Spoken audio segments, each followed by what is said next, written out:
We should stay there together one day sometime.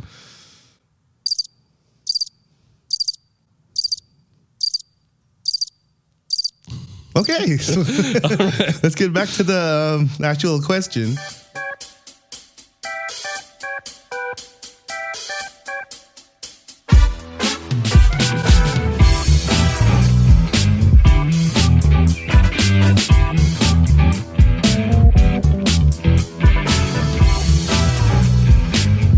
Hello, welcome back to another episode of The Clever DJ, episode number 10.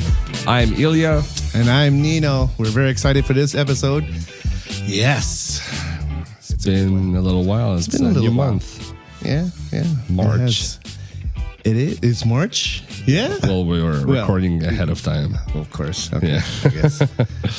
All right. So, what are we talking about today? Oh, we have a good topic for you guys. I was checking online and I found this on actually Facebook Marketplace. And if you guys know Groupon, this is like equivalent to Groupon. I think it's in the States, but it's popular everywhere. BarkBox, right? And they had this promo.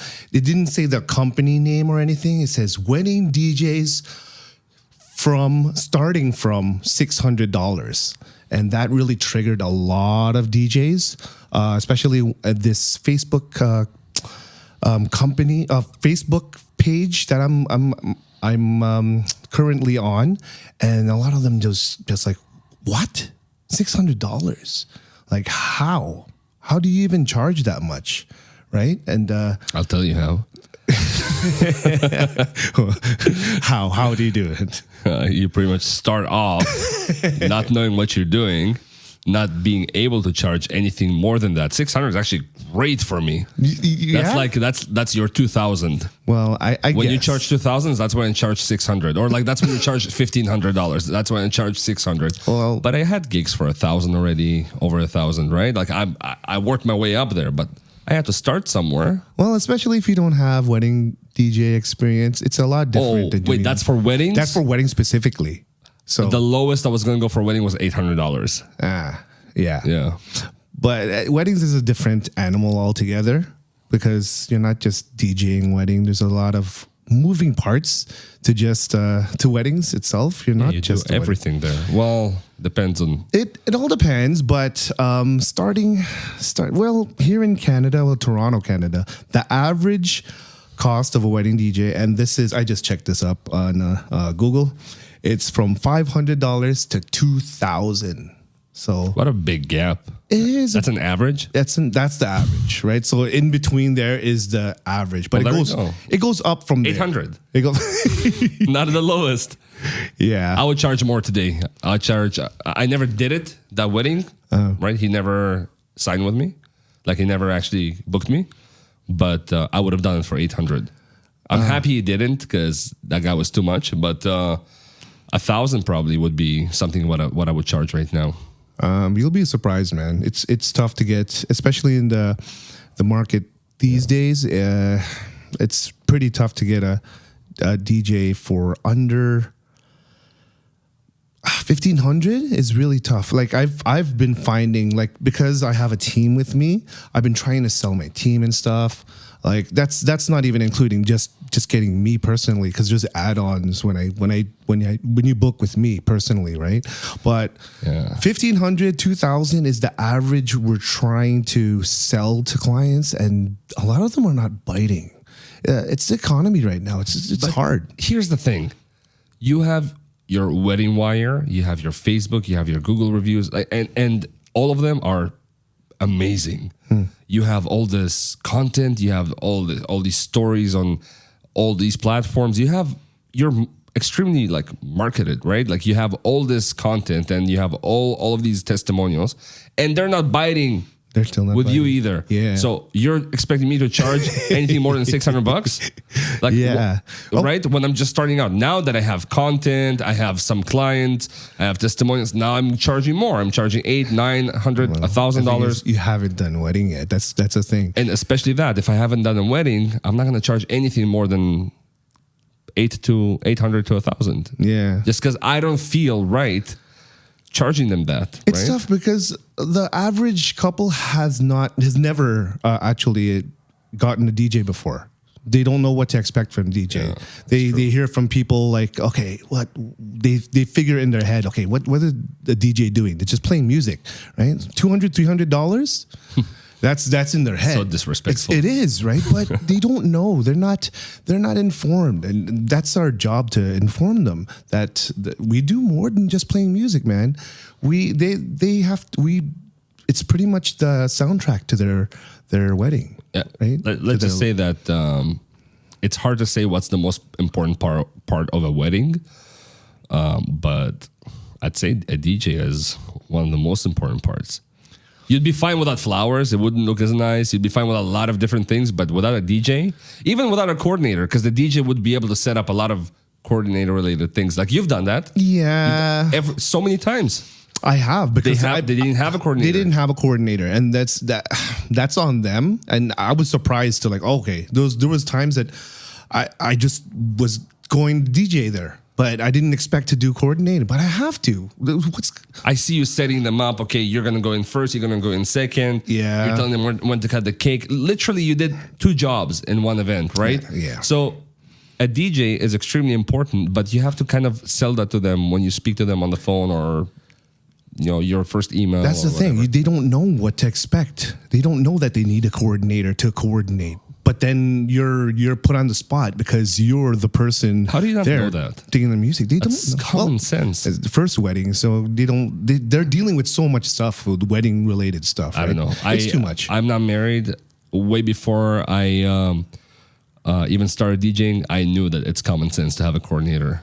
Unless you're just such a pro and you just know how to organize everything. My client, who is an amazing event planner, she could probably coordinate her own wedding, like no problem. Could. But she's busy. She won't have time, so she'll need a coordinator. That's the thing. A lot of couples think, okay, we can coordinate our wedding to save money, right? But not thinking, okay, what's involved until they get a month, 2 months closer to the date, and then they're like, "Oh my God, we forgot about so many things." And then this thing, we forgot the flowers, the limo. Yeah. What's gonna go? How's gonna? It's too much, man. Yeah, but it's tough, and a lot of things that can cause the price to go up is, of course, emceeing. Right? Yeah. If you need to MC, we always ask upfront if you guys need to MC. So we include it in all our packages just to make everything streamlined and easier.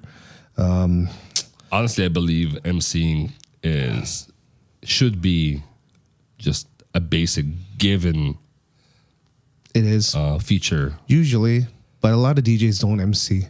Yeah. I mean, I'm not really an MC yet. I try. I'm getting more comfortable with it. But it's hard. Most people I spoke to told me it took them a couple of years to really get into this. Of course, man. So It's not easy. Yeah.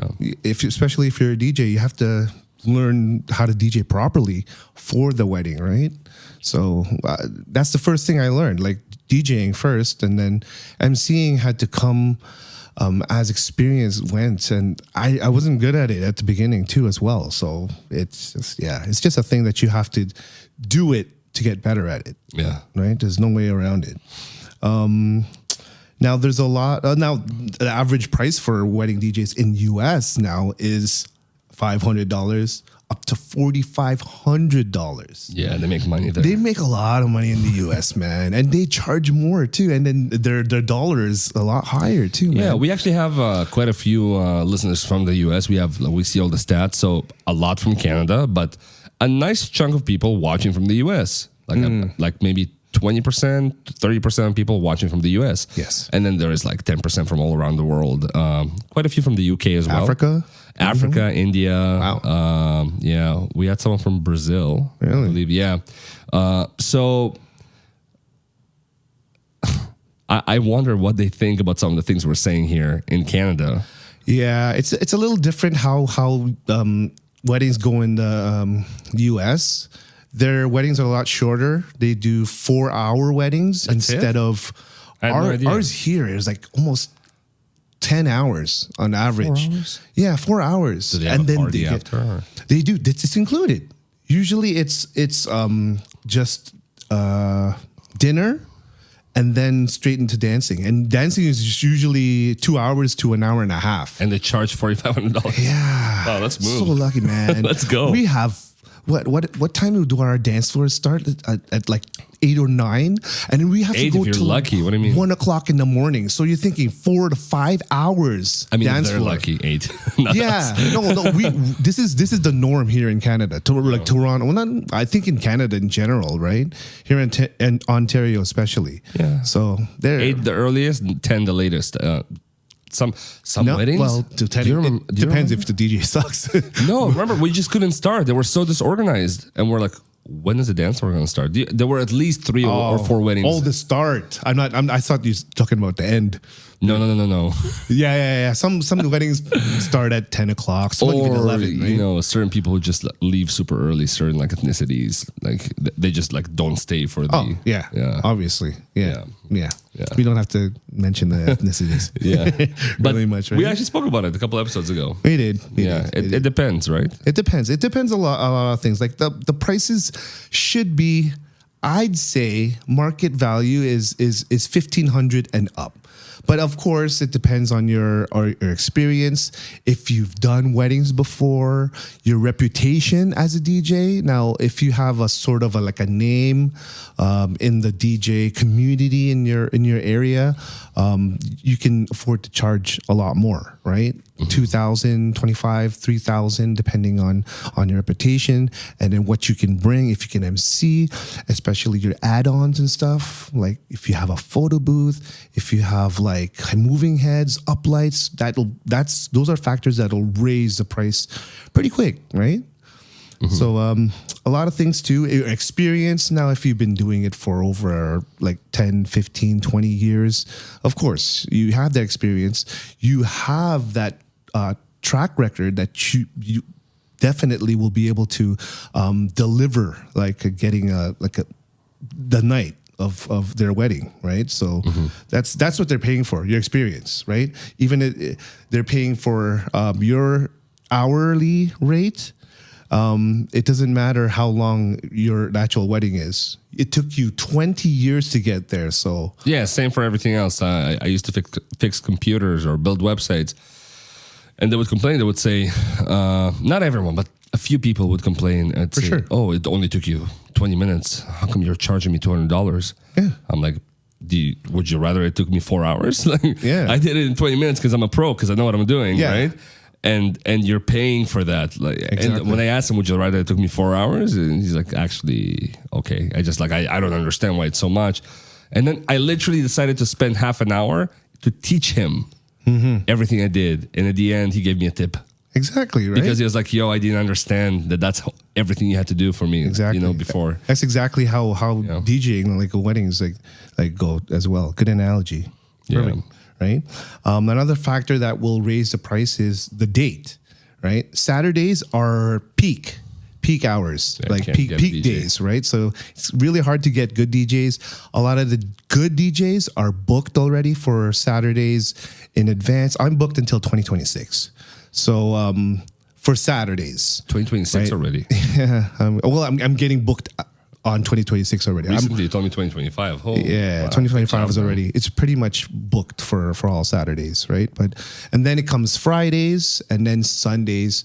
But you'll be surprised. There's a lot of Thursday weddings now. So Yeah, I've been to a few with you. Thursdays, Wednesdays. Wednesdays as well. I'm like, I'll never have my wedding on a Wednesday or a Thursday. But you never know. Sometimes it's because of their horoscope, their stars online. Okay, but not because I'm trying to save money, is what I'm trying Yeah. to say. Yeah.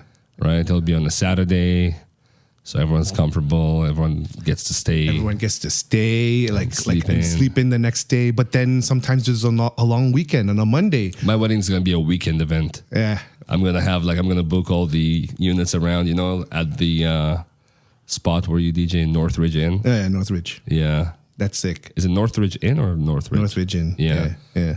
That was a nice spot. And Wicked how spot. wild are the weddings there? Always because they can all wild. drink Yeah. and stay there, and they're all in the vacation mode. Right? They know nobody's gonna drive. They just really literally crawl to their room, literally. So it's What fun. a wild spot. It's fun, man. And Yeah. and then we have to drive. We have to pack up and then drive home 2.5 hours. But then that's why I charge so much because That's like the because of best that, nap right? I get on the way back. Yeah, you're sleeping. I'm driving. I'm like, I'm gonna stay awake. Bro, when I do it myself, I usually book a hotel like nearby. So, yes. Sometimes I get to stay at Northridge too. Yeah, in one of the cottages. I used to stay in the Their trailer. The trailer there. That's I'm pretty like, cool. yo, that's cool. It's fun there, man. How well is it insulated? Is it like cold in there? No, it's well insulated. Really, really well. Nice. We should stay there together one day sometime.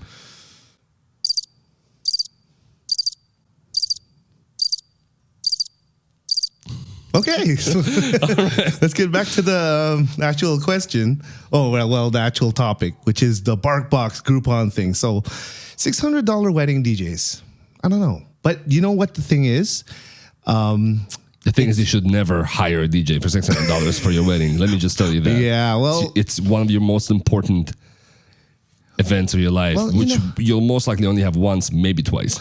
well, the thing is, I agree. Some like, DJs have to start somewhere, right? Mm-hmm. And if you need to charge like low, I believe in being transparent with the couple and saying, "Yo, I'm a DJ. I've DJ'd bars, clubs, and small events and stuff, but I haven't DJ'd a wedding yet."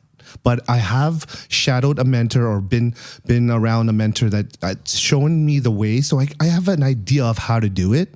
But I'm being transparent with you. And I'm not going to charge you super professional wedding DJ prices. I'm going to charge you what I charge you. And it's an introductory price to get you started and for me to have experience too. If you do it that way, I think it's a win-win. That's what I both also of you. did for some of my clients. When I just started out getting all these clients on my own, I was super transparent because I did not want to have a certain expectation there and then not deliver.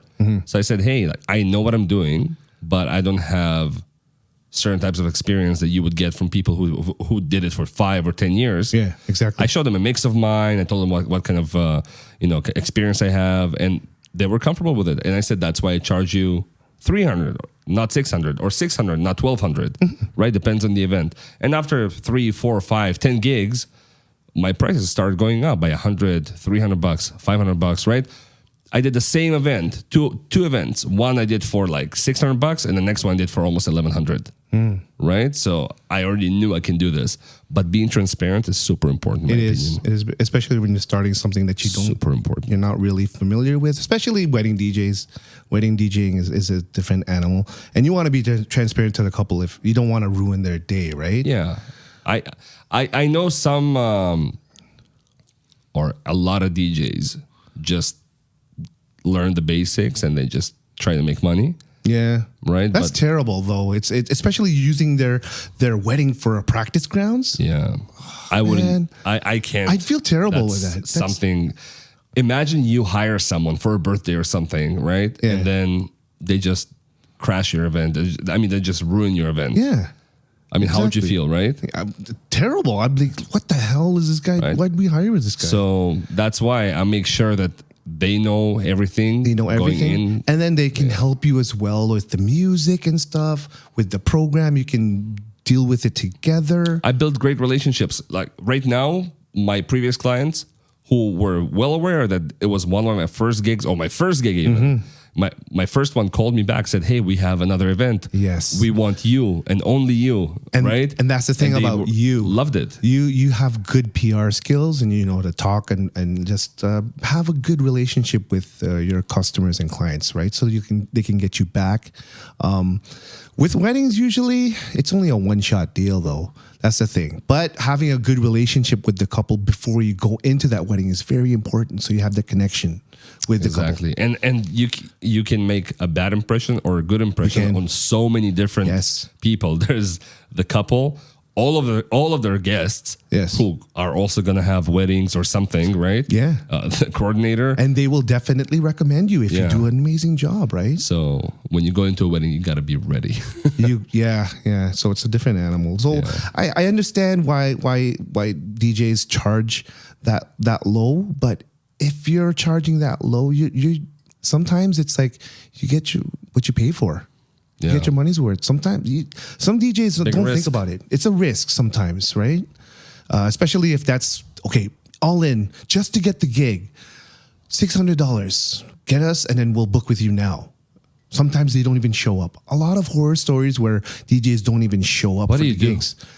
Bro, What do you do? man, they have to look for DJs like last minute. It's gonna cost them way more. Yeah, that's Way the more thing. than what they That's weren't the thing. That's going to when you don't go pay. for a professional that has a contract, has certain steps taken, has insurance as well. Yeah, that's what happens sometimes. Yeah. right? You take that risk. So Right. So I think what people should take from this is don't charge more than you should earn, than what you're worth, but also don't devalue yourself. Yeah, don't and then devalue make yourself.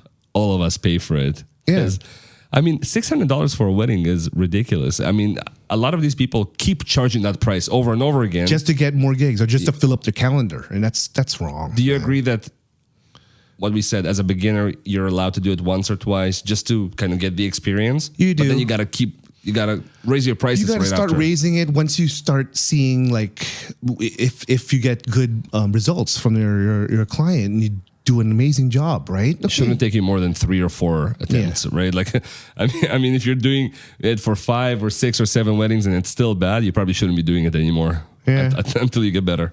All right. So what's next? Yeah. So the next thing that'll drive the price up is the number of hours. So if your hours are, if you go overtime now, especially if it's set to stop at 1 a.m. and then you want it to end, right? You want it to go to 2 or 3 if the venue allows.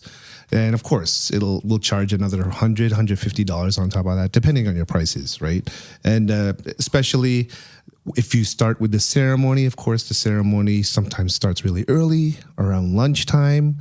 You have to set up longer hours, more pricing differences, right? Another thing is equipment, what you bring Your as well, packages, right? how much equipment you have to bring. Like, yeah, if you get ceremony, you have to get another set of speakers for just a ceremony. You have to have a wireless microphone. You have to have a stand. You have to have whatever player, a controller or a laptop or iPad to use there. So you have another setup there. If you set up lights for your main system, if you have moving heads or uplights, yeah, there's so much equipment that you can bring and that will raise the price. You charge them for a stand? Not necessarily, but that's something that we have to bring, Oh right? my God, dude.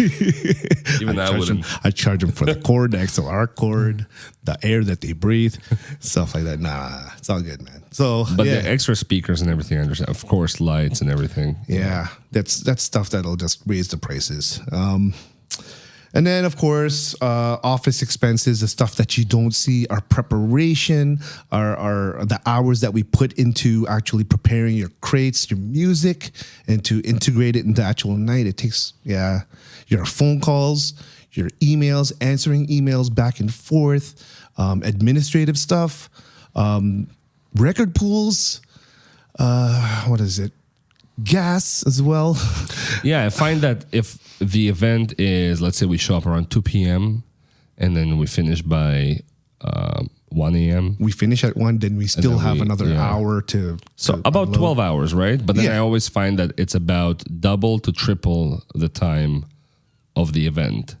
Yeah. You don't just charge them for the 12 hours, you charge them for 24 because there's so many other things that are actually included. Oh, yeah, man.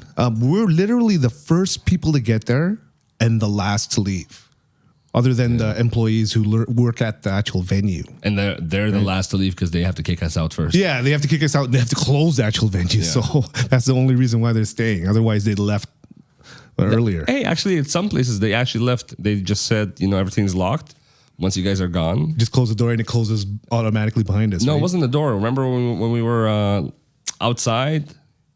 What was that? Oh, yeah. Okay, So, yeah. So We were outside already. everyone was gone. They're That's true. We're pretty much right by the parking lot, That's true. and they just said if you need the lights, that's the switch. Just Turn it off. Remember? Yeah. Yeah. That was. So literally everyone left, and we were there still for another half hour. That's true. At least. That's true. Yeah. So a lot of things that'll. I don't think they were supposed to leave. Come to think of it, Like, what if we like set the place on fire, or, like took something, right? I know, right?